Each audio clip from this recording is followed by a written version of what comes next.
Now, so far as Tony is concerned, I hardly need to introduce him to you because you've known Tony for quite a while. He's been speaking to us about green businesses, about recycling, about conservancies, including the Pope Farm. He's very active in the Citizens Climate Lobby. He's been to Washington at least once, if not several times.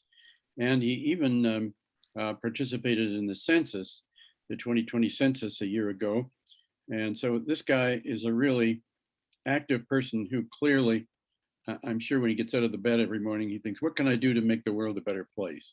And I think we all perhaps like to think of that, but Tony really lives up to it. And so I'm very grateful for you coming today, Tony, to talk to us about Project Drawdown. This was a project that we were introduced to, but many of you may have forgotten, by a professor, Desai. I think it was in the fall of 2019. He was perhaps our last speaker, and he mentioned this project, and I looked up the website myself back then and was very impressed with it. So I'm really pleased that Tony has picked up on this and is going to tell us about it. So Tony, you have the floor. I can't hear you, Tony. Thank you very much. Yeah, I did mute while you were talking. So okay. And on occasion I might mute. We've got a young dog in the background here, and on occasion when someone walks by, she likes to call out to them and say hello, and that hello goes on for a while sometimes. Something we continue to work on. Let's see. Yes, I have been to Washington, D.C. on a couple occasions. Unfortunately, I have never had the opportunity of actually doing it with the Citizens Climate Lobby. I did go to New York with Citizens Climate Lobby and a lot of other people. I think we had about 1 million people there. I'm probably exaggerating that a little bit, but that was back in, I think it was 2016, 2017, when the IPPC was just meeting at that point in time. And there were a good number of us there, to say the least, to make a clear impression of what we need to be addressing as far as climate change. And I think they've attempted to follow through as far as the world as a whole coming together, and all the countries in relationship to the and efforts that's being done by the IPPC. The step that I'm going to take you through is something I would say that's more focused on the solutions rather than, and a little bit on the causes as far as what's causing climate change. But the primary things is what's solutions.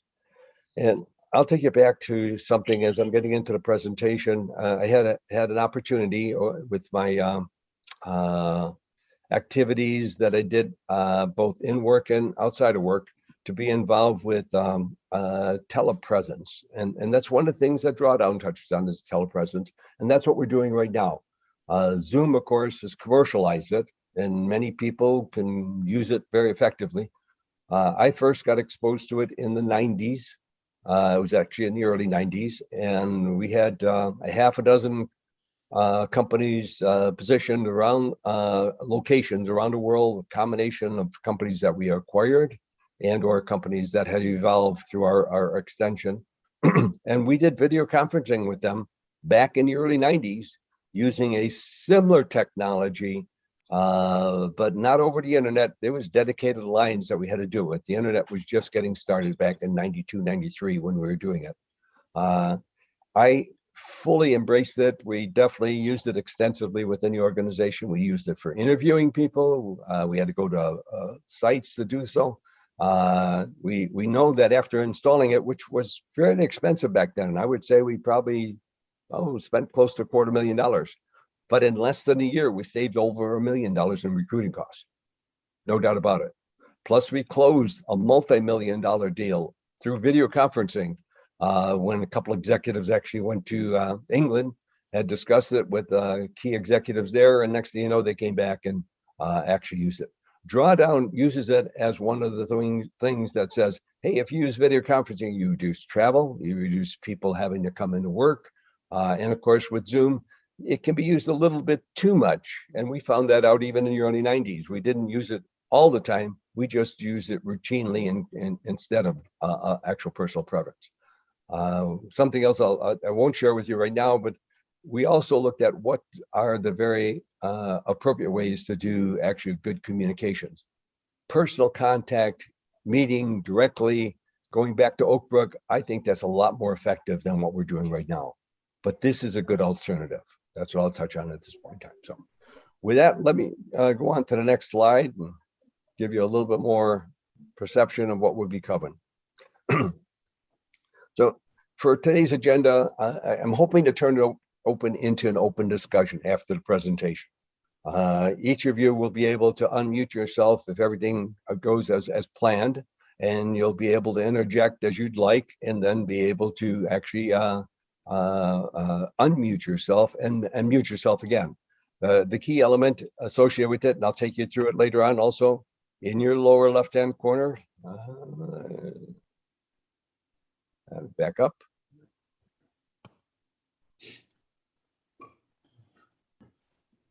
Well, it's not coming up on my screen. In your lower left corner of your screen, I believe you should have a indication of what looks like a microphone, and you should be able to turn it on or off to allow yourself to talk or to mute yourself. Richard, do you see that icon? Yes, I do. Okay. And you can mute yourself, of course, when you need to, and unmute yourself. And that will be the mode that we'll get into after we get through a bit of the presentation. So Project Drawdown and its origination. And I'll touch base when the book was written, when they actually got it started. We'll talk about a little bit about Drawdown, the book itself. And then we'll also go into the projects that Drawdown has and their website.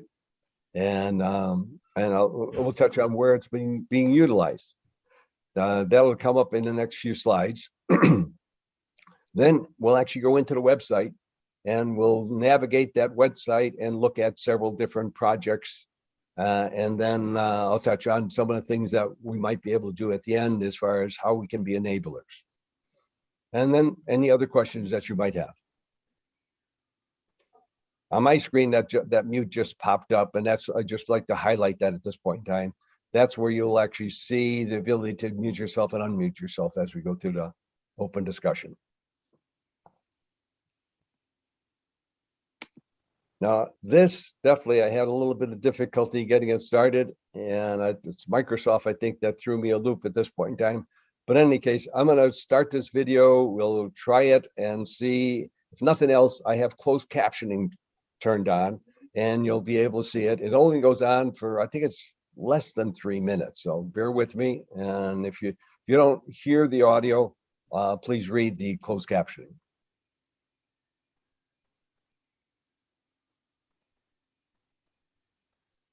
And right now it's still linking up and getting started.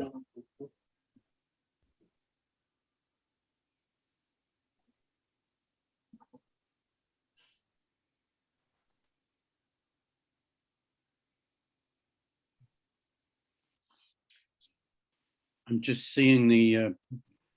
Tony, I'm not hearing Yeah, we're just anything seeing from the the words video. at the bottom. Yeah.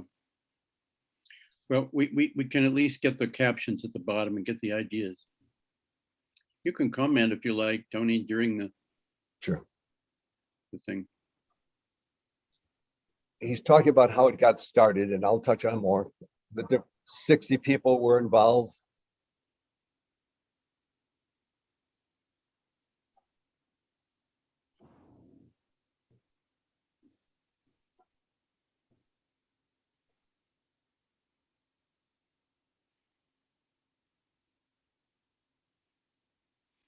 So he's touched on the various people that were involved after Drawdown got started, and the number of people around the world and types of individuals that actually were involved. The person that's presenting is Paul Hawkins. He's been an evangelist for many years, associated with not just the climate change, but the environment as a whole. And he focused on climate change and I think continues to support Drawdown, but has stepped off to the side because a lot more people are active in it. We'll touch on that more.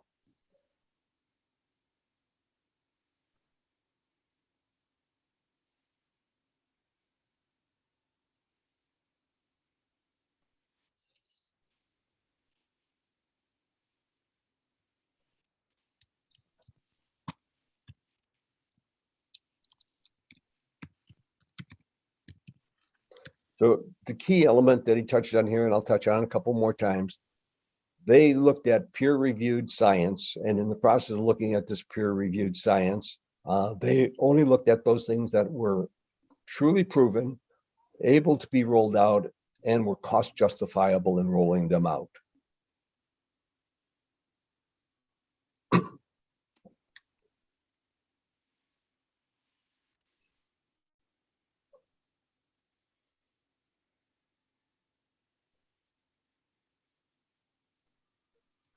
And he's focusing on, they didn't take the low or the high, they took a medium related to these analysis and how, and I'll touch more on a couple slides in relationship to what drawdown really means. What are we talking about?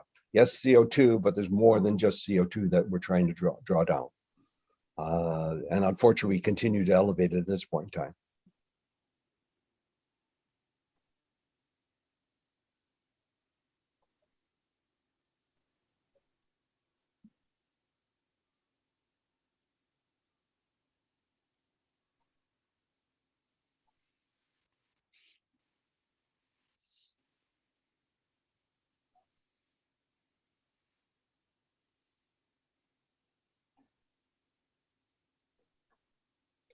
So he's just covering right there where he was active in the sustainability movement, not necessarily the climate movement.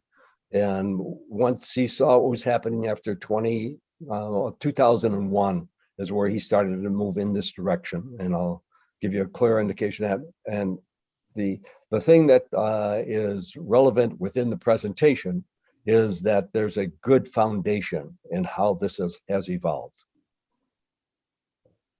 Let me get out of this.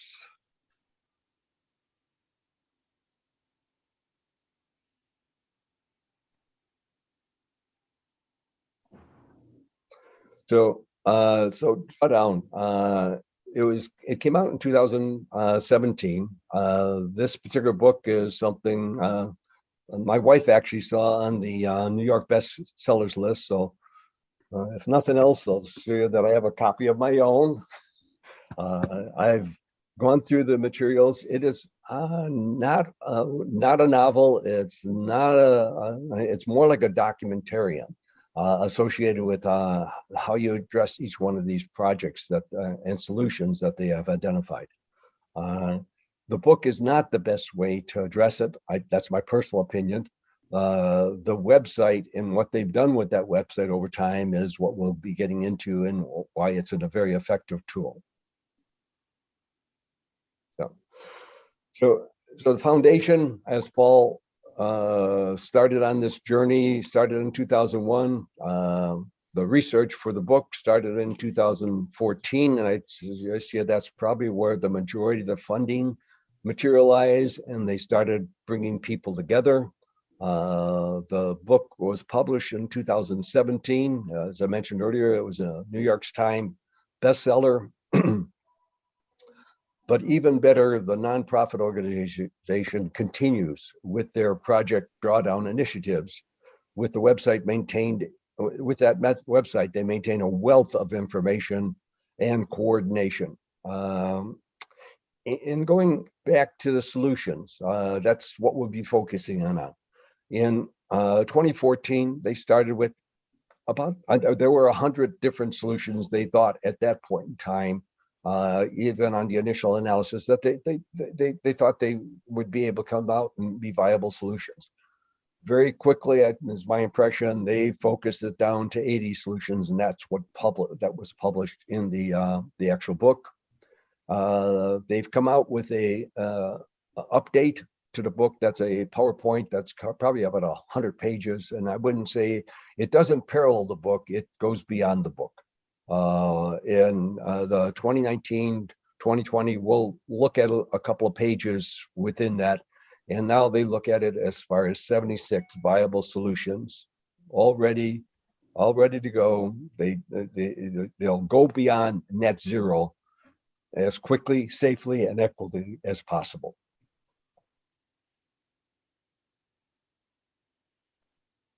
Will you be defining net zero at some point?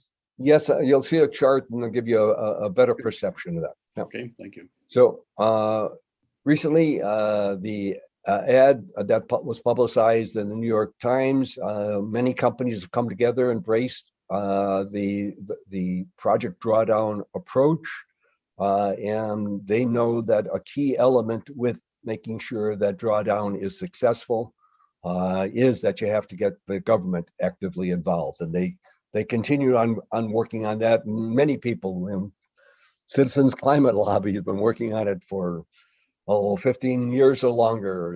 350.org has been working on it. The more organizations that are working on it, I think that's key. Several of them have their own initiatives. The key element here is this one kind of brings all the initiatives together, pretty much all the initiatives together that are viable based on good science and how we can move it. They don't get into, let's say, economical approaches towards addressing it, which Citizens Climate Lobby does. They look at just the tactical solutions associated with it.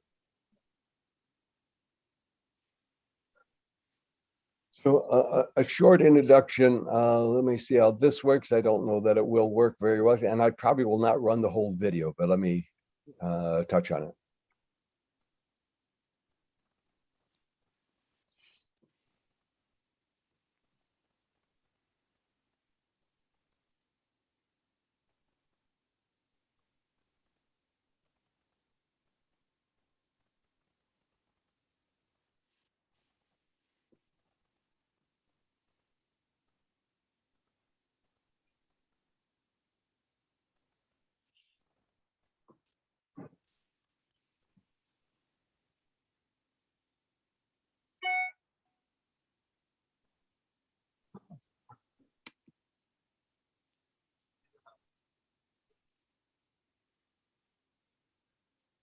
So the individual that you see there is Jonathan Foley, PhD, University of Wisconsin. He no longer is at the University of Wisconsin, but he is the executive director of Project Drawdown.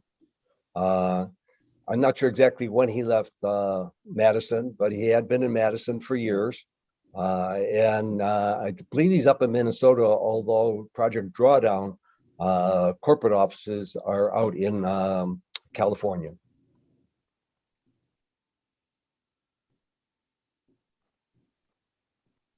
And I'll touch on a couple other links associated with how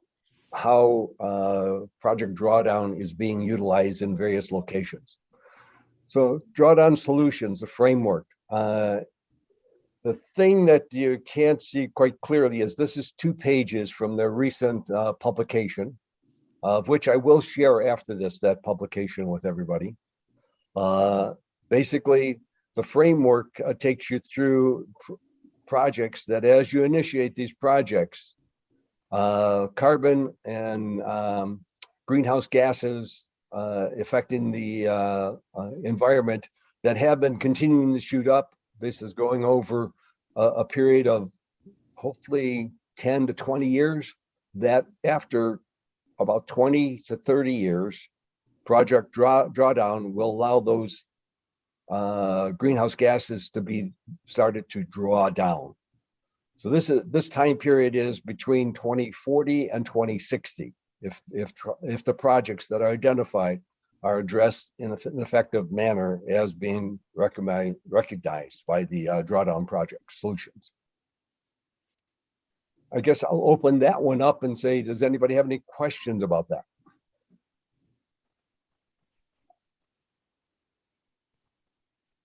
Okay. So throughout the materials that they have now updated in relationship to the book itself. Oops, back up. They represent the different projects in different ways associated with how you can be addressing the drawdown. So in the center circles, you see as far as sinks and resources in society. Next comes the different areas: electricity, food and agriculture, industry, buildings, transportation, land sinks, and society, health and education. Each one of those, they only highlight a few of them. There, if you went all the way around, there's 76 different initiatives, and you'll see those again as we go through it.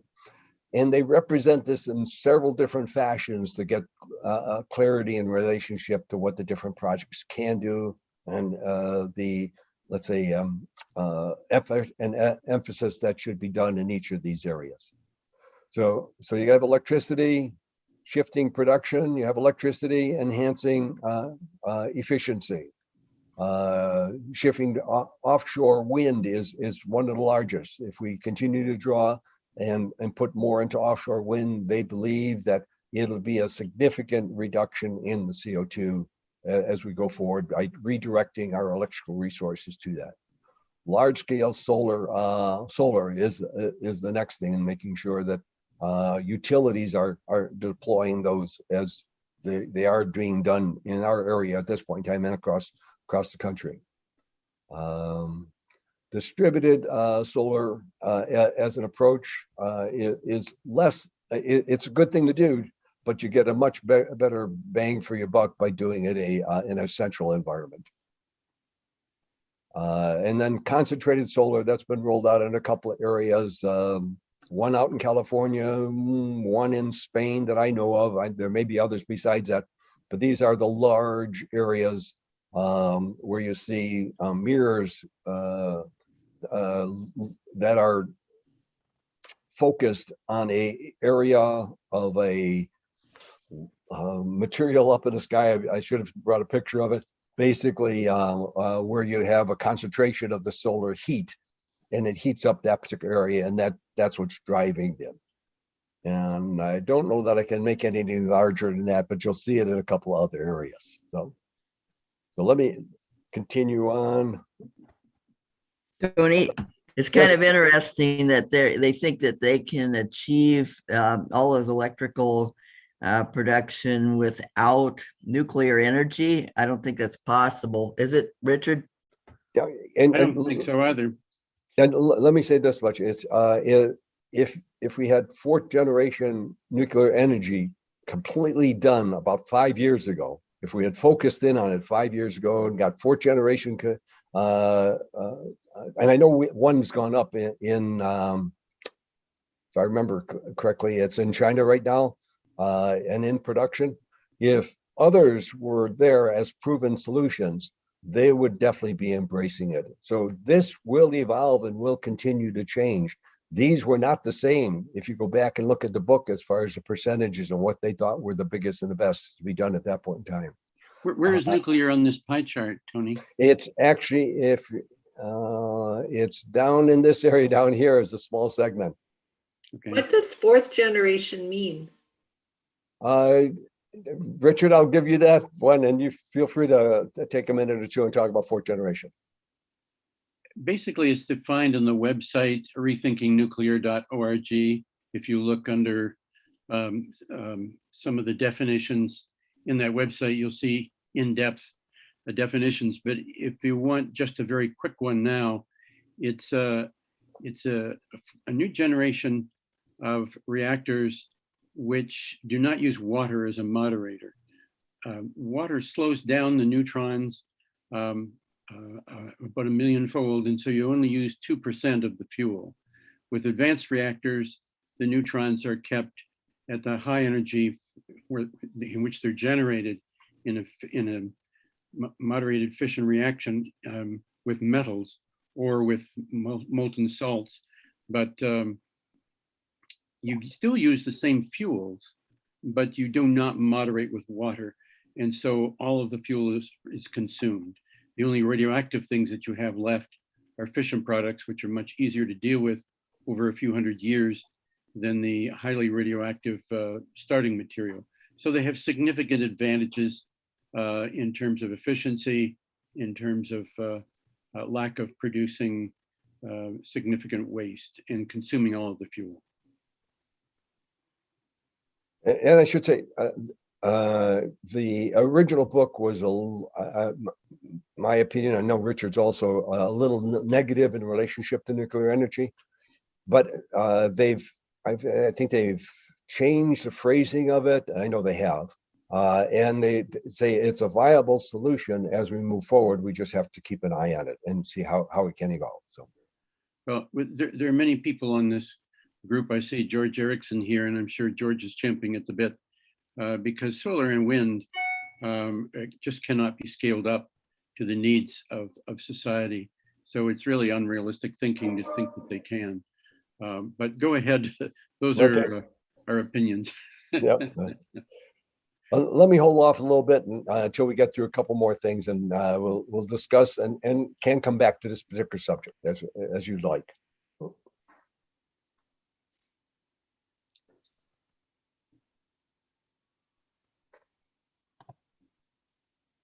So in each of these, the scenario that they focus in on in this gradient, you don't in this chart, you don't see it as clear, but they take you through different types of things. And now I'll touch a little bit on transportation.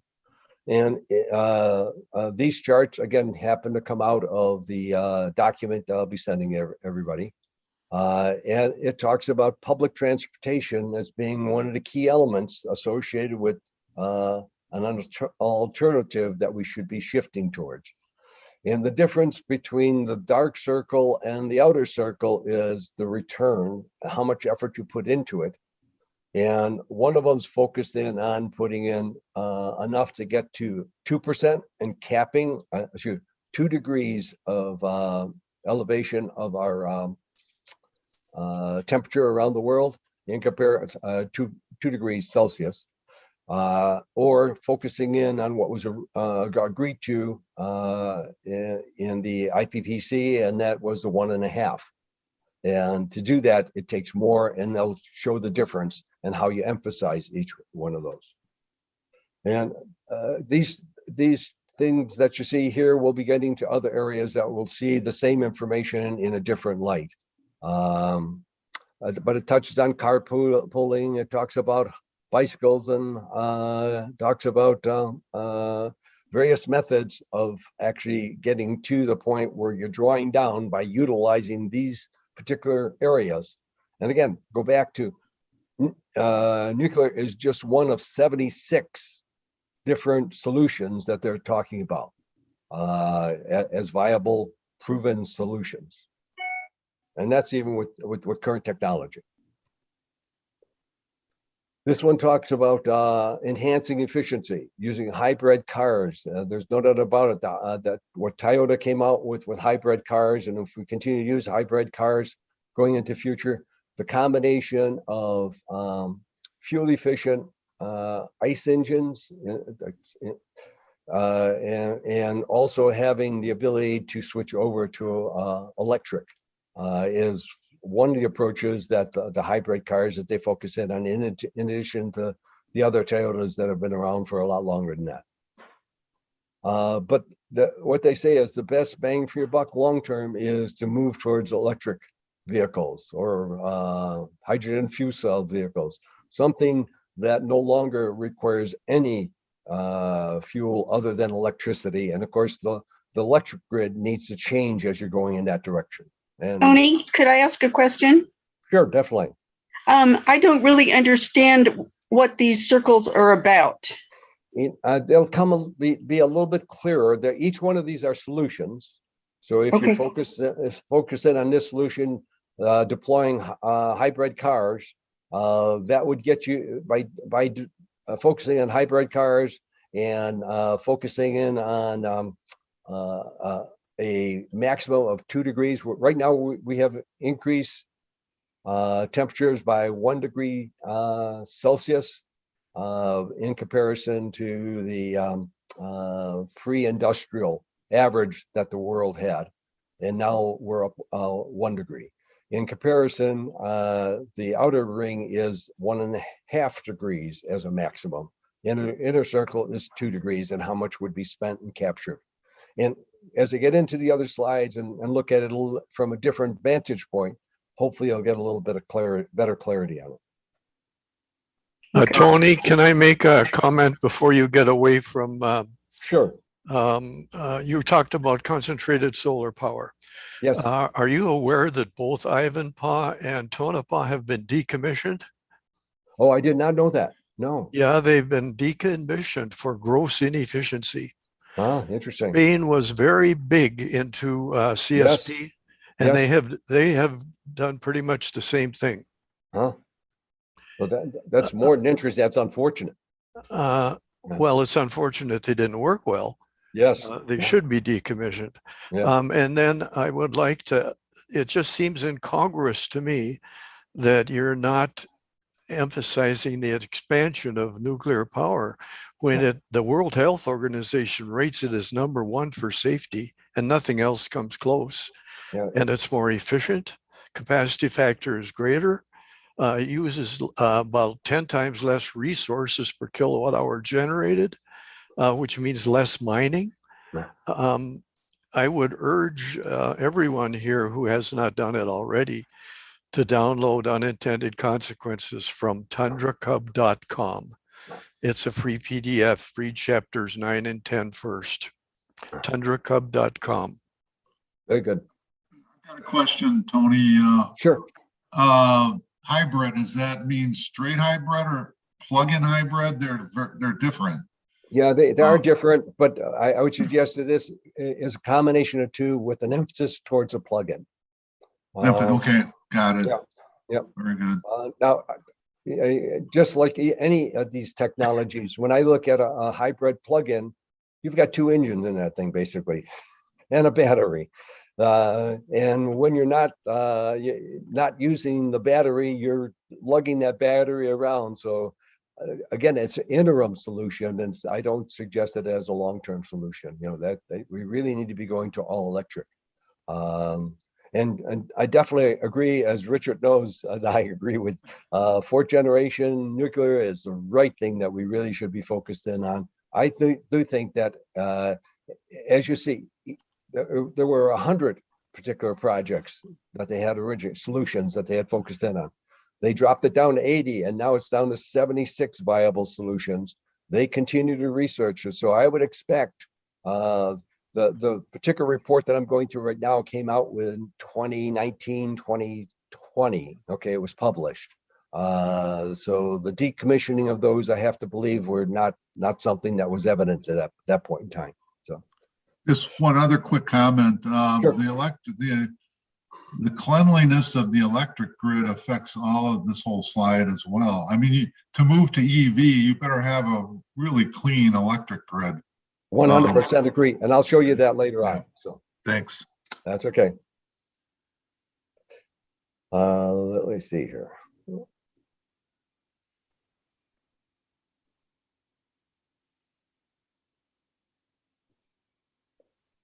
Okay. So I won't go into the videos at this point in time anymore. They have, I think it's over 17 different videos focused on different areas and different initiatives. This particular 6 are on food shortages.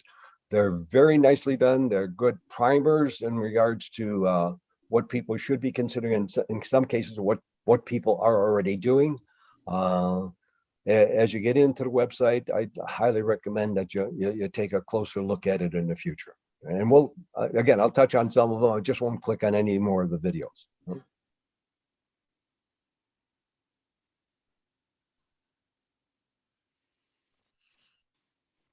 Oh, sorry about that.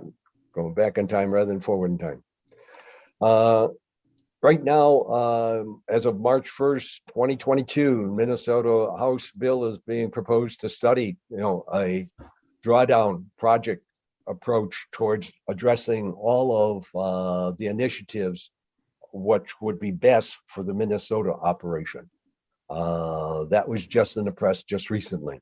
And like I said, it's in their legislature at this point in time. Drawdown, a publication came out just recently from UW-Madison talking about drawdown in relationship to healthcare, co-benefits, climate mitigation.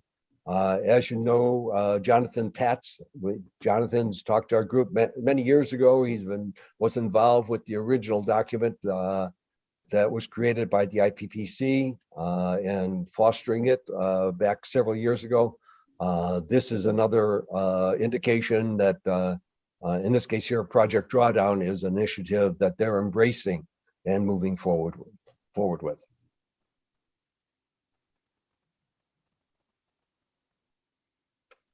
They continue to update the website with additional information in relationship to, how various locations and neighborhoods are going into utilizing Drawdown as a foundation for addressing something. I would say those neighborhoods are more like a good-sized small community that is embracing some of the ideas. Westchester, I think, is one of the, and I believe that's in Vermont, somewhere out in New England. They're on a timetable of moving forward and utilizing Drawdown concepts and moving forward with that. So let's see, I hesitate going into this. Let me jump ahead a couple of slides, because right now I would be going in and we'll look at the website and go through several different analysis on that website. But let me show a couple of things in relationship to what I think might be appropriate, specifically to how do we become, utilizing our electricity grid in such a way that the utilities that provide that electricity are not only encouraged, but required to actually do it. Madison Gas and Electric has a Green Power Tomorrow program, a misnomer. I would not call it the Green Power Tomorrow program. It's today. Right now, although they have a chart that says they're going to it to 2050, okay, that they're going to be zero carbon at that point in time. You go down here, and if you look at their website, which I don't plan on going through this whole verbiage and reasons, it's very confusing in relationship to how they present it. But in reality, for 1 cent per kilowatt, you can choose to receive 100% of your power. You're basically supporting it, that they have to invest that in green energy. So they have to buy green energy out on the market if you just give them 1 penny for each one of your kilowatts. That's required by the, I can't think of the name of the local utility oversight committee that gave them that rights to do that. Align Energy is the same thing. On average, a home 3,000 feet or less, be less than $10 a month. And you'll have pure green energy that they're buying on the market and giving it to your home. They only have around 10,000 customers that have done this so far. And Madison, it sure seems like there should be a lot more people that do it. All you have to do is call up or go to the website and sign up for it. You'll be charged a little bit more each month, but they will be required to go out and buy green energy at that point in time. Currently, the green energy that they express and they continue to buy is wind and solar. I know that the movement to include nuclear is still there, but that has to come through the legislature and then through the committee as far as actually saying that, yes, that complies and would also be used towards what you could purchase. But those are the types of things that the government should be doing. Here's a chart talking about Toyota the hybrids and the Nissan Leaf. Unfortunately, the best representation I could find, this is not in Project Drawdown. The study was done in 2013. The Prius plug-in is still available. Others have come out with the plug-ins where they have still the gas engines and they add a battery into it, and then they run in a hybrid mode where you can use electricity for the first anywhere from 20 to 50 miles, and then it switches over to gas so that you no longer have your range anxiety. The Chevy Bolt was that type, which has been discontinued because it really wasn't an efficient vehicle long-term. The key element here is looking at what happens in the production of the unit. This is what it takes to actually produce the unit. This is what it takes to build the engine and powertrain. This is what it takes to build the carbon that's created in building the battery, or the greenhouse gas is created in creating the battery. And this is the green power. This is where the electricity takes over, depending on where you live or how you get your electricity. This is an indication by state of where it is best to have an electric vehicle or a hybrid, or unfortunately, I'm not sure, we call it a regular vehicle, but I believe a regular old engine vehicle might be still the most cost-effective way, because the power plant in that particular area is all based on coal, and you don't want to get electricity off the grid in that situation. California, of course, is one that is moving and closely aligned with green energy. Illinois, because of I believe it's one, it falls in the medium, relatively good area, rather, because it's mostly nuclear power, and you're not generating a lot of carbon. This is an indication of a vehicle I bought a couple of years ago. I have a Chevy Bolt. The previous vehicle we had for 14 years. At the time when I bought it, it was a very fuel efficient VW diesel. I waited for a period of time, and when that vehicle was no longer a good viable vehicle, I used to get 50 miles to the gallon on that. In any case, I stepped up and bought what I thought at that point in time, 2020, okay, was the best cost-effective vehicle on the marketplace. It right now, based on what's happening with the price of oil, I had another video I was going to show you, which I won't, of course. That vehicle now costs more used than I bought it for, because gas is what, $4-5 an hour. I'm not sure what it's going to be by the end of the week or the end of the month, depending on what's happening, unfortunately, in Ukraine. So when you look at that, this comparison is done off we call it the U.S. Department of Energy's website. You're able to put your vehicle in, a hybrid or a we call it the electric vehicle. You identify what model you have, what year, what your zip code is. It comes out. If you're getting your electricity from the grid, I'm still generating, unfortunately, 240 greenhouse gas emissions. I believe that is, I didn't look into that in detail. I just found this over the weekend. Apologize. But if you're generating off of solar, wind, or nuclear, which was there, okay, or green power, okay, you're zero or close to it. So if I went back to that other chart, and you think this is 2013 and they're becoming more efficient as far as batteries, more efficient as far as producing the Leaf and the Teslas and the Bolts and the Ford Lightning truck. This is definitely a much cost-effective, better approach, electric, as far as the vehicles are concerned. Question, Tony? Yes. Would you go back to the previous slide there for a second? And explain to me why the Volt was, you said it's inefficient. Could you explain why? Okay, that's a Chevy Volt. Yes. Okay, it had both the gas engine and a battery. Okay, its development started 2013, 2014, somewhere in there. I think the first vehicles came out. The combination of both the gas and electric engines and the battery, and its production, the way they produced it, it just wasn't an efficient vehicle long-term for the environment. I find it hard to comprehend why it's so much worse than the Toyota Prius plug-in. I had a Toyota Prius plug-in for 5 years, and it would only give me about 12 miles pure electric, whereas the Volt does much better. We had a member of our PLATO group who drove all around town and drove volunteers, and she hardly ever had the internal combustion engine turn on because her battery took her much further than the Prius.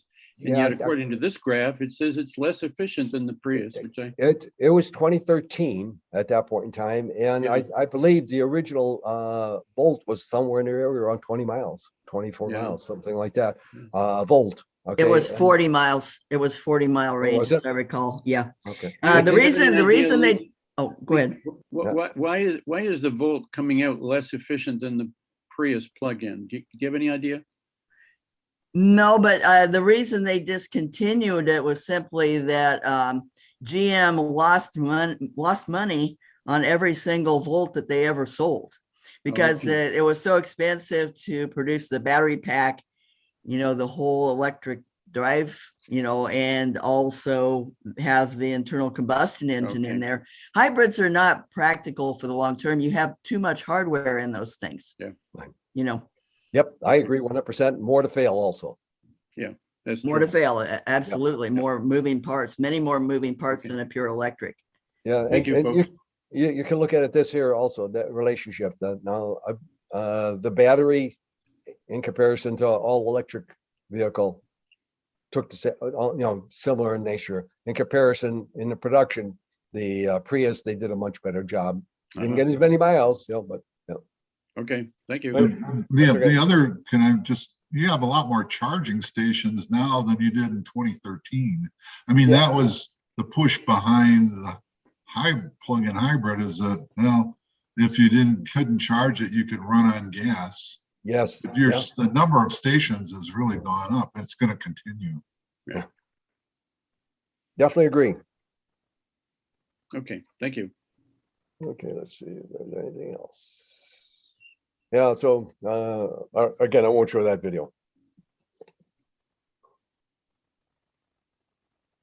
Okay.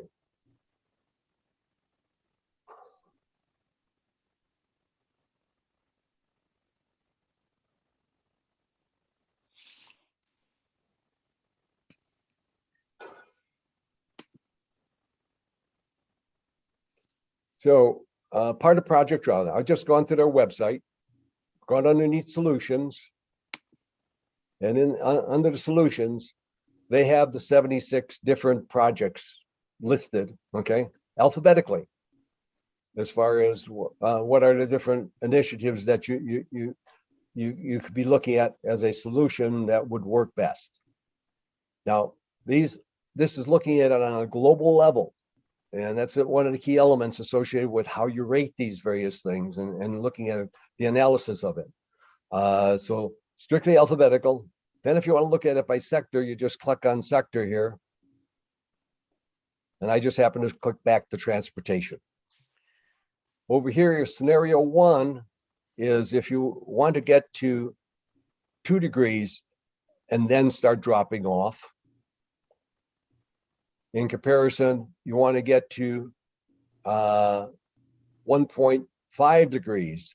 The amount that you have to invest to get there is significantly more. So, and you see, as far as transportation, any number of different initiatives. And then if you look, what doesn't happen is, let's over to scenario 1, and I'll come back to this. When we talked about what's the best thing to be doing is reducing food waste in scenario 1. If you want to get to 2 degrees, reduce the food waste, focus in on land sink, make sure that people are doing a much better job of addressing where and what they eat, where they get their food and what they eat. Tony. But if I look, and let me just bear with you, I'll come back to it. Okay. In comparison, this is where the electricity, if you put as much as possible into scenario 2 to get to 1.5 degrees, and that's what you want your focus to be, then you're putting as much effort and focus in on wind and offshore, because it's the best way to get their cost justifiable per their analysis. Right? So which one would you like me to go back to, Richard? Well, I'm just wanted to make a clarification, if I could, or a criticism. That's okay. First of all, 1.5 degrees and 2 degrees, are we talking about compared to 2005? Or are we talking about 1995? And it's a Pre-industrial. Pardon? Pre-industrial. We're now 1 degree over Celsius right now. Yeah, we passed there already, and we're going to go to 4 degrees. Come on. It's not the temperature we're going to go to. This is a planet that has huge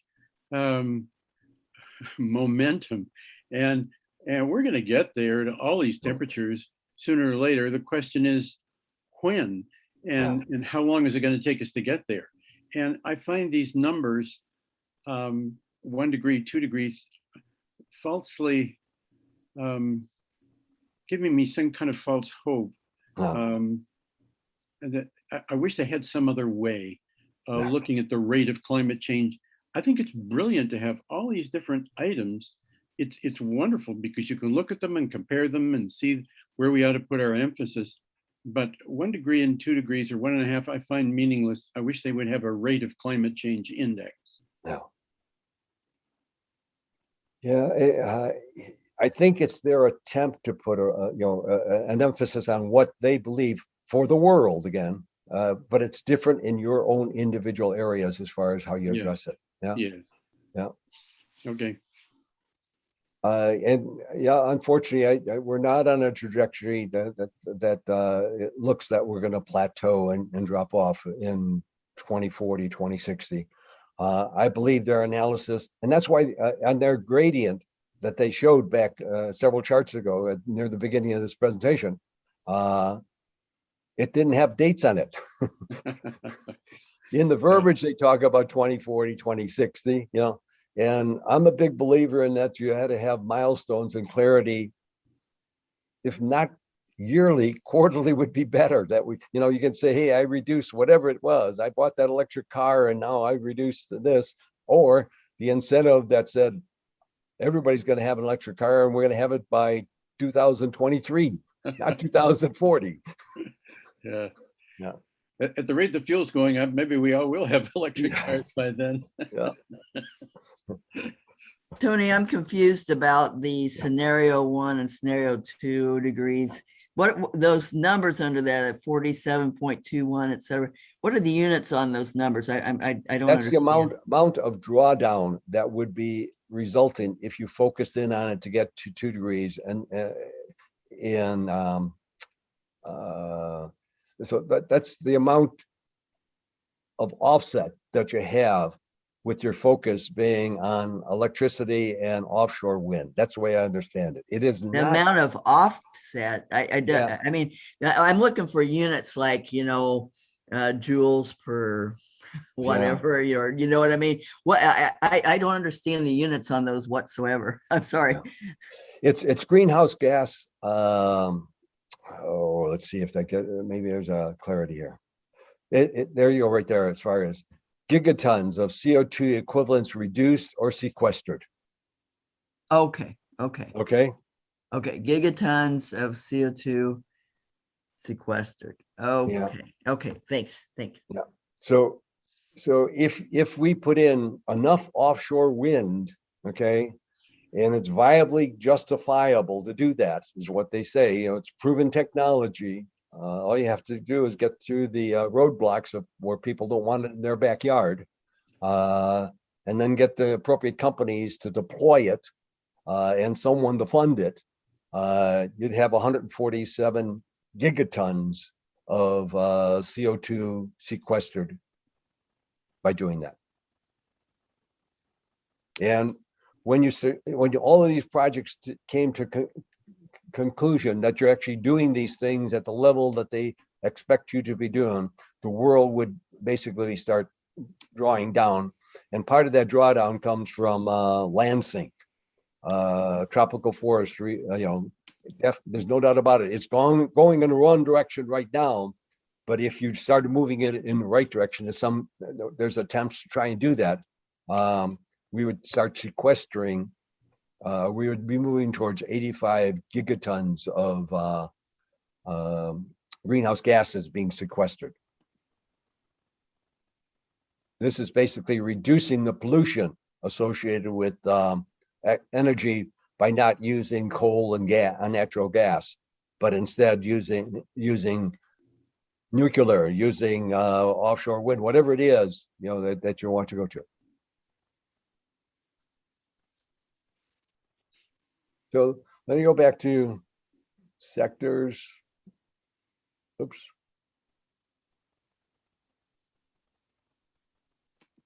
Transportation, and and unfortunately, the sequencing, when you look at these sectors, they don't come back up in the appropriate sequence that I would love them seeing when you do it in most spreadsheets, and you sort spreadsheets that way. This one just resorts that document, that particular column, doesn't keep the rest in sync. But if you look at it, public transportation, if we want to stay at 1.5 degrees, may or may not be practical. I sure wish we would be moving in that direction. I enjoyed life a little bit better, I think, in the 40s and 50s as I was growing up, as far as what I perceived as better weather than I see nowadays, that's for sure. So is there any section or anything that people would like me to go into at this point? That's part of what we're here to do. I'd like to raise a question. Yeah. If you could help us with the difference between public transportation and high-speed rail. I don't understand that difference. It seems dramatic. Maybe you could explain that? Yeah, so in order to deploy high-speed rail, it's very costly to do so. In So- comparison to put buses out on the street that are electric buses, it's more cost viable to start moving in that direction. It's easier to do so. But didn't you say that the numbers were the number of gigatons of CO2 That could be drawn down. to reach that? Yes, so if you had public transportation, all your buses like China's doing in one of their cities, they've got like 5,000 electric buses. Yes. If we did that here in Madison, we would be, and our grid was moving in the right direction as far as electricity. Yeah. And you got it from green tech, part of what they have also discovered, you can't do one without the other, of course. You can't just do one of these independently. You have to be doing all of these things in order to start moving in the right direction. And we're having a challenge doing any one of them very good. No? So if I'm to understand that, because that number 23 Yeah. is 6 times higher than 3.7, Yeah. that means that Project Drawdown has concluded that it's 6 times harder to do public transportation than to do high-speed rail, or 6 times easier. I'm not quite sure. Yeah, I would say your return on your investment is 6 times better. Oh, okay. Okay, because one of the things is how Return. practical is this, and where's your return? I see. So a public Yeah. transport. Sure. It could be, when I grew up in Chicago, okay, a good majority of the buses were run on electricity. Okay, I'm getting it now. So you Yeah. have to persuade the people to take public transportation. Yes. We do have it now. Yeah. But if you did persuade people, it would be far more cost efficient than to just get people there faster. And Oh. again, you have to look at this as a worldwide solution also. Yeah, It's not, right. not any one city per se. It's where your city, Sure. can get the best return on investment. Okay, So- thank you. That helps. Let me touch on one other thing. Now, each one of these particular solutions, if you click on that, it goes in and gives you more detail about what you're doing, how much you have to spend to get there, whether or not you'll ever get a return on investment. It goes into that. And then it talks about each one of the in each one of the alternatives, a general information, some of which came out of the original book. That's what's here over here in some cases, not on all of them, many of them. And then they'll give you an update in relationship to their technical analysis. What kind of a view of that. And my impression is behind each of these, there's numerous spreadsheets, economics that have been done and continue to be done. And they act as a central site to continue pulling this together. Again, the last report that they came out with was 2020. And my impression is they're planning on doing another one, I believe, this year as far as updating it. Okay, I have another question, Yeah. but I don't know if I'm cutting you off. Do you have lots No. of time? We got plenty of time. Yeah. It's Okay, just what I 11 would o'clock like and to I'm pretty suggest- much done with the what- slides I was going to go through. Okay, what I would like to suggest is that we get input from Doug Edwards. Doug spoke to us about a year ago about a computer program called En-ROADS. And I was wondering, Doug, given your experience with that, I know you had a guest from Milwaukee who was even more experienced, but it was quite insightful. And I think it dealt with some of the same issues we're dealing with today only it actually derived, you could actually see it derive the efficiency and the costs and effectiveness in climate change right before your eyes, instead of looking at data that might be a little bit out of date. Do you have any comments, Doug, to make on this? I think that, correct me if I'm wrong, Tony, I think that the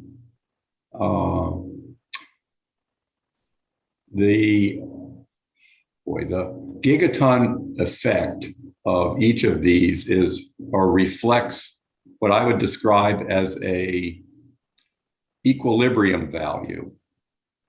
Okay, and in the sense that if this particular policy was successfully executed, that this would be the amount of CO2 that would not be emitted into our atmosphere in equilibrium.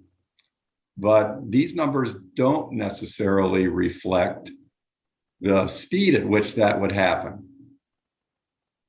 Can you comment on that, Tony?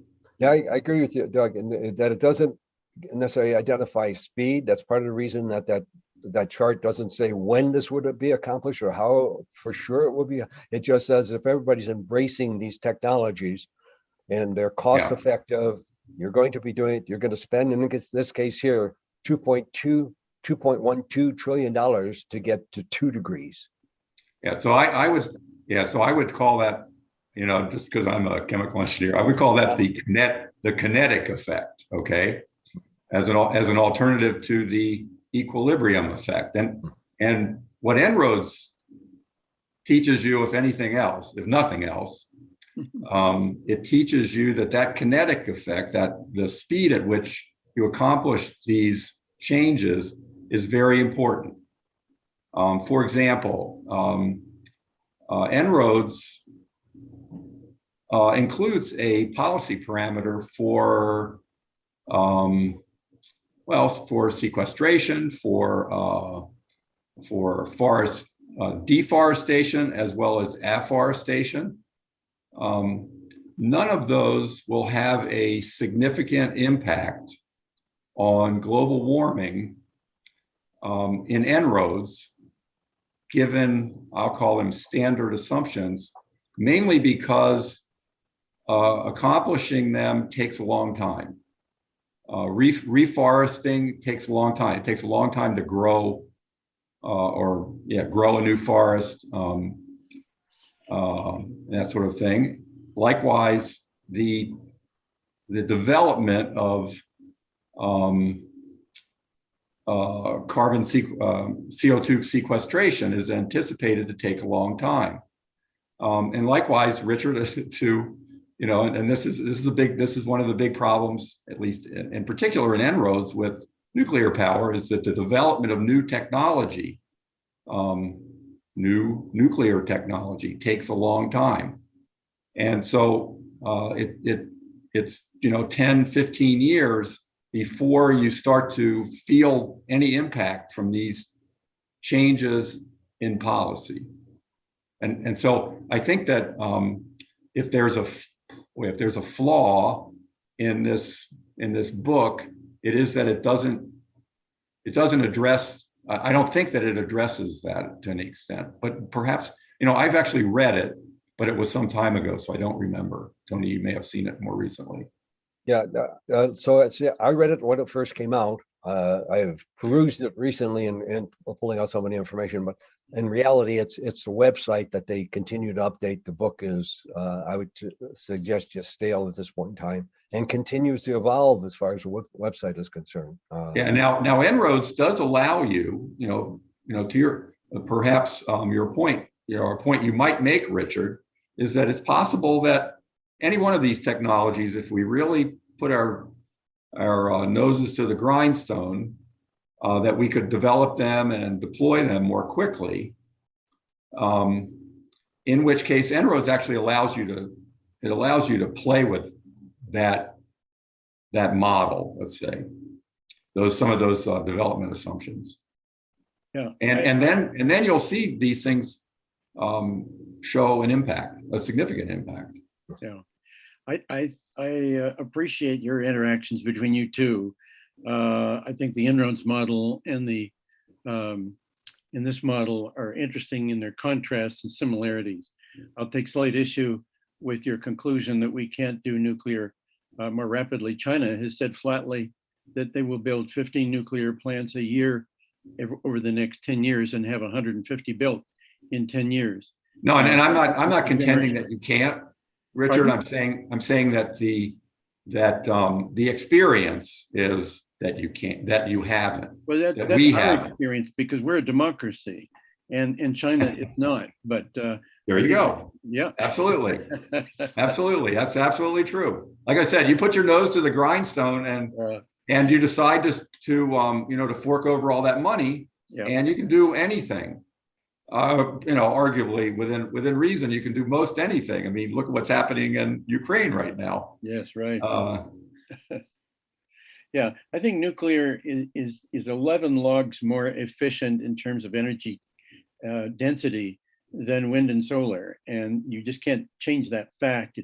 It's Allison Wade Wade Ellison, I mean, has made that statement, and I think he's a brilliant guy and has the numbers to back it up. And so if you, as you say, if you put all the energy into it, nuclear, I think really has the potential. But as you say, in a democracy, we've got to educate people to go along with it, because we still have people who are afraid that it's scary. And it isn't just democracy. It's a combination of democracy and our economic system, I think. Right.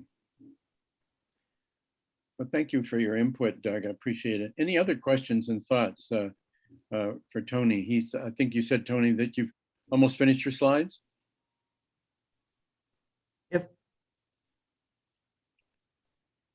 Yes, at this point in time, all I'm doing right now is, if you want to go into any one of these locations, you definitely can do it after we get off the phone. It's, as you see at the top, it's project.drawdown.org, and then go into the solutions tab and search the information out. Tony, can you go back to the previous slide that you were on? Okay, let's see. Bear with me.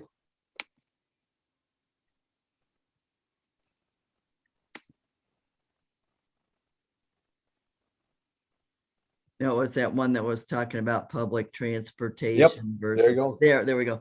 It says here, public transit can keep car use to a minimum. And I just want to address the practicality of that, and I'd like to get other people's thoughts on this too. But as far as keeping car use to a minimum by using public transit, how practical is that really? Now, take, for example, a person, who has to drive into work every day. All right. A lot of people live in one city and work in a different city, right? And so, like, for example, somebody like me, if I'm living in Sun Prairie and I'm working in Madison, I'm not going to ever take high-speed rail, obviously, to go from here to there. And I can't walk because it's too far. I can't bike because it's too far, unless I want to spend an extra hour every morning getting into work in all kinds of weather. So I really have to drive a car. And I think this idea that public transit can just, really keep car use to a minimum, I don't think it's practical. What does anybody else think? I wanted to make a comment about that. That's okay. So, I kind of agree with you, Lee, that I think that our human, I don't know if instincts is the right term, but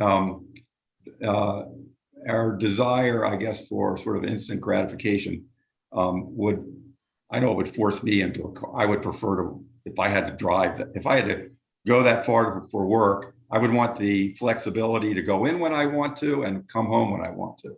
And I know timing is a big thing. I think throughout my life, I think I could demonstrate that practice. But I think that actually more recently, our experience over the last couple of years has taught us a few things. And there's some new technology coming out as well. And I suspect, and there's been a lot of discussion about this, I'm sure you're aware of it. The new city hey, we'll have autonomous vehicles, and you want to drive into work? Well, just dial up Uber, and whatever vehicle happens to be running around at the time, happens to be available, will zip by your house, pick you up, and take you down to your place of work. And what's interesting about this to me, and then on top of that, a lot of people are working from home now. So there's a lot less, in particular during the pandemic, there was an enormous amount less traffic inside of cities. I mean, I can tell you, driving through Chicago, that's absolutely true. And then there are some corollary benefits to that. For one thing, you don't need all that office space necessarily in downtown. People won't necessarily be working in center city. They'll be working out of their homes. And you won't need all that parking space. So parking lots and sides of streets and that sort of thing start freeing up. So, there's, and it takes, this gets into this kinetic effect. It actually takes generations to change people's habits. So this kind of behavioral change, okay, it was forced on us the last couple of years, but people didn't necessarily like it. But people who are in their teens and 20s now, or maybe even early 30s, who've gotten a taste of working out of the house, not having to drive into work every day, I think a lot of them like it. And you're seeing that in employment nowadays, where this is being offered more and more, at least right now, when the labor is short. I don't know what will happen when labor. Tony, can you hear me? Sorry. Tony, Go ahead. Yeah, Go can you ahead. hear me? Yes. Yes. George, go ahead. You're apparently not watching the hands up thing because I've had it up there for 15 minutes. Oh, apologize. I have. I've been trying to click on it and open it up for you, George. I'm sorry. But I was looking. So as a consequence, we got to go back a ways. When you talked about the power company that said something like for $1 more a month or something, you can have this benefit of, I think, green electricity. That's not really very honest, because wind already is subsidized per unit of electricity generated 18 times more than nuclear power. Solar is subsidized $250 more per dollar given to nuclear power. And nuclear power is more efficient. It has no emissions. If Project Drawdown doesn't want emissions, you should be going with even current nuclear power, which not only, which, as I said earlier, is the safest way to generate electricity. One of the things people don't realize is that 20% that solar, for example, generates 20% over a year of its rated capacity. So the other 80% are generated primarily by plants burn carbon, usually natural gas. Our natural gas system is leaking so badly from the wells, the distribution system, into the homes where they explode, that it's negating what we've gained by cutting back on coal. And I don't understand. In other words, they're carbon dependent, but nobody wants to address that. Same thing for wind, although it's not quite as bad. I don't understand why. I understand why you like the idea of modern nuclear. And you should understand also that we could have modular reactors in production in 5 years if we got our legislators educated instead of constantly being persuaded that, oh, nuclear is scary, and all the other prejudices that have built up over the years. Finally, it's important that people realize that wind and solar last 20 years.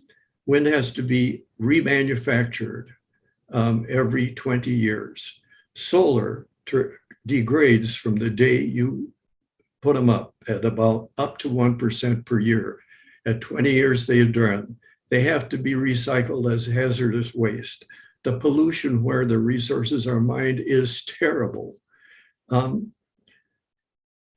trade-off just seems absurd. Project Drawdown has not done its homework. And I would like to be able to tell the heads of this project that they should read chapters 9 and 10 of Unintended Consequences, which they can download free from tendercom.com. Yeah, George, a lot of what you said, definitely agree with. The point I was making on the Madison Gas and Electric Power Plant was that I agree. The subsidies are coming from various areas associated with deployment, as far as whether it's wind or solar, but out of your own personal pocket, as far as if you want to feel better, and hopefully you're encouraging them to move forward with something that is beneficial to the environment, that you're willing to pay a penny a kilowatt or less than $10 a month towards it. Some of the donations we do, some of the things that, as far as using our money, it's questionable. Definitely, as far as nuclear, the advantages and moving forward with it, there's good advantages to it. It's a matter of how soon and how we get there. So, Tony, would you be able to put up an address where we could communicate with the board of Drawdown? They definitely have a result. I did send a question off to them on Friday. I have not received, although I haven't looked at email later this morning, but it was a California time, probably about 10 in the morning. I haven't got a response back, but I definitely will share that with you. I'll send that out along with the document that I said I'd share with everybody. Yeah, an email address, please, Yes, not a postal. Sure. Yep, that'd be good. Thanks. Yep. Any other comments or questions? In addition to looking at the board of whoever did this drawdown, if you go back even further, I was wondering, does anybody know where the whole climate crisis concept started? I mean, who started that whole concept going way back? Does anybody know? I could answer that to some degree. There was a fellow in Sweden, a famous Swedish chemist. Renius. Right. And he made that. You should be familiar with him, Lee. I beg your pardon? Right, right, from the equations. Yeah, that's right. Arrhenius. 1869 or so. He got a Nobel Prize, but not for that particular thing. He should have for that. But then it was various people were deeply involved all through the years, but nobody listened to them very much until James Hansen was interviewed aggressively by our Senate in 1988. And he made some big waves and people started to listen to James Hansen. And then he wrote a book called Storms of My Grandchildren, which is extremely easy to read and for a climate scientist. And he even says at one point, if you find this climate science heavy going, skip to page such and such, and then you'll find it a little easier reading. I thought it was a very readable book, and I've given a couple of talks on it over the years. But I think James Hansen has to be recognized. And by the way, James Hansen is a strong nuclear advocate, in contrast to some of the other environmental leaders, such as 350.org, where the leader, Bill McClymans, I think his name is, doesn't want to admit it to the public for fear he'll lose his following, and several other people are like him. But Mark Linus and James Hansen, I take my hat off to, because these are two men who don't mind to get death threats and say it like it is. Just So a little. James Hansen was associated with what? NASA. He was the head of NASA. Head of NASA. Okay. Yeah, he's He was from Iowa. chief climate scientist. Yeah. And what he studied was originally he studied Venus. That's correct. And- That was his yeah. PhD. Yeah. And with studying Venus and realizing the global warming effect of the CO2 in their atmosphere at Venus, He said, wait a second, that same thing's happening to us, Yeah. unfortunately. Yeah. Just a little thought going back to the very good comments that were made about public transportation. We've hardly talked about carpooling, and just if you take the theory, let's suppose that everybody who has to take a car to work got online and found, you can do this with all these different online media now, that somebody else, just one other person. So if everybody carpooled with one other person, it would take some adjustments to come up with the same times and so on, but one other person who had similar drive to time and drive home times, that would put half the cars on the road and half the fuel consumed. So it would be quite powerful. Also, I remember when World War II, when my father would carpool with 4 other men, and they would carpool 5 to a car all through World War II, from Welland to St. Catharines, to make war materials. And one of the reasons they were highly motivated was, I think they had little coupons for gasoline. And so not only did the gas prices go up, but they had, there was a limit to how much gas you could actually buy. We may have to go to that too someday, if worse comes to worse for climate change. Better yet, institute not gas rationing, that's fine. Yeah. Institute energy rationing. No, there you go. So Yeah. many kilowatts per person. Right. Right. And that would not, and you'd set it at a level that would not affect people who have incomes below $70,000, let's say. Yeah. It would not affect the vast majority, but it would have a huge impact on the people with huge carbon footprints.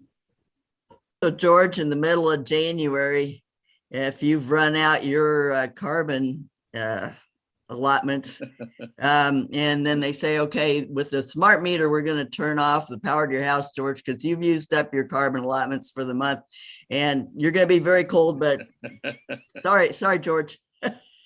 What about that? Does that sound like a good idea to you? You learn to live within your means. Yes, exactly. That's what we did in World War II. Yes. We had sugar coupons. We had meat coupons.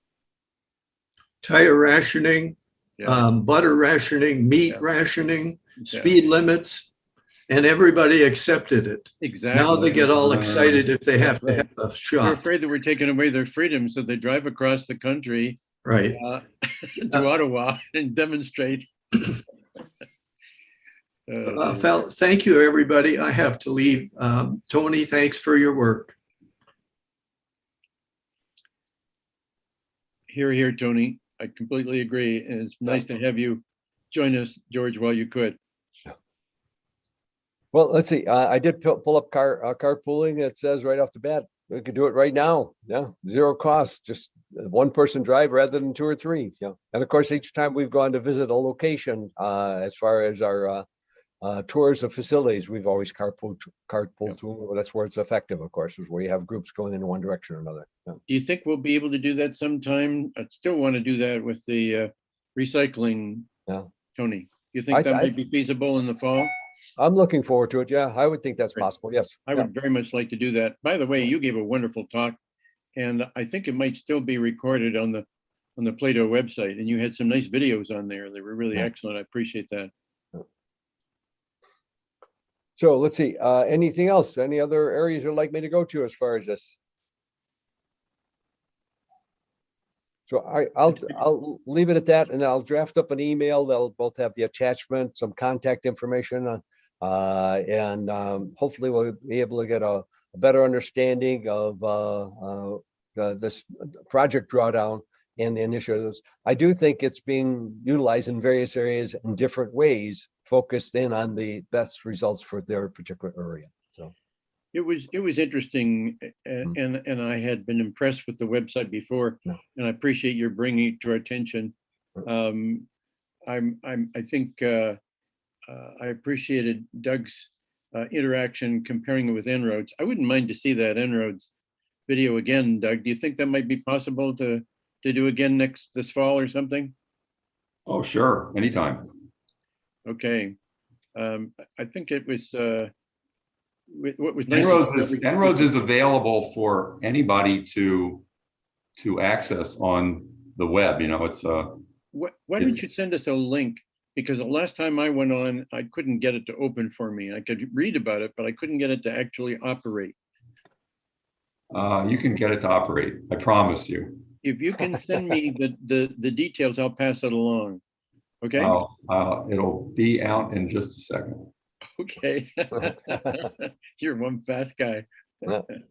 Well, I think it's wonderful. We're gonna, next week, we're going to have Dottie Boatman talk to us about biodiversity, a subject a little easier to deal with in terms of the lack of having to deal with gigatons of CO2.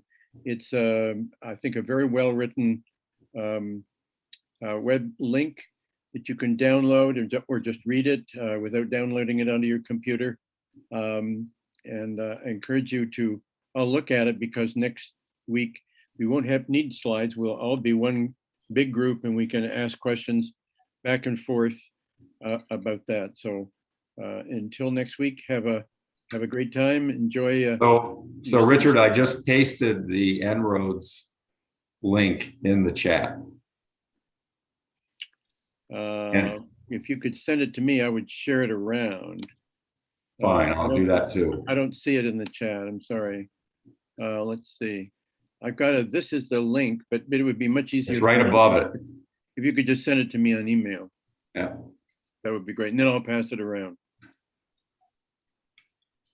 Okay. It's 11:28.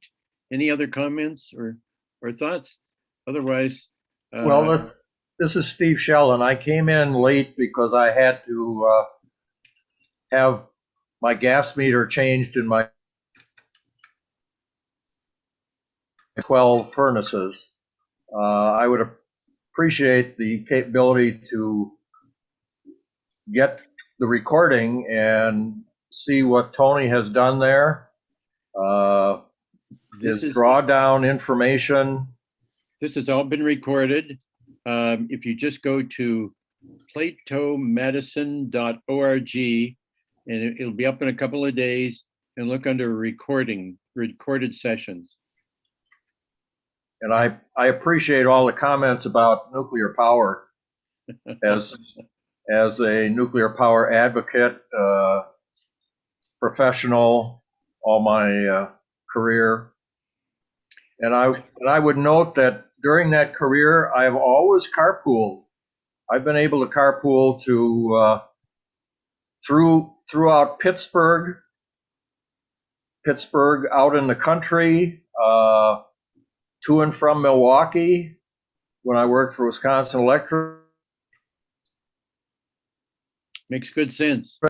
I think it's not that it's hard to carpool, it's that there is no incentive to carpool. Yes, exactly. There is no no return to the person. They feel that their flexibility is much more important than all the dollars that they save, because gas was so cheap. I would personally second that. I know my personal experience from at least 40 years ago was that in the late 70s, when the gas price went up, I started carpooling, but I did it for a while, in spite of the fact that I really hated being on everyone else's schedule. And as soon as we could get away from it, I did. Yeah. Well, I've always found it to be very beneficial because I took the time to connect with people that during the carpool period, Are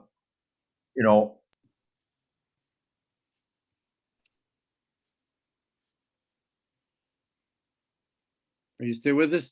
Oh, I think we may have lost them, unfortunately. Yeah. Yeah. Well, I look forward to Stephen sharing some of his thoughts with us. Maybe in the fall, I'm going to invite him to talk a little bit about his experience with nuclear plants. I think he's a wealth of experience. He's joined our group called Friends of Fission, which is Wow. our action group within Rethinking Nuclear. And I've come to respect his his experience a great deal on nuclear energy. So it's again, I thank you, Tony, for this work. It's been a lot of work on your part, and I think it's good for us to be exposed to this work, even though it has its shortcomings. But I think it's a good experience for us to explore those, to look at the good and the positive. Very good. Thank you. Okay, we'll see you all next week. And thanks again, Tony. Bye-bye, everybody. Thanks, Tony. Bye. Bye-bye.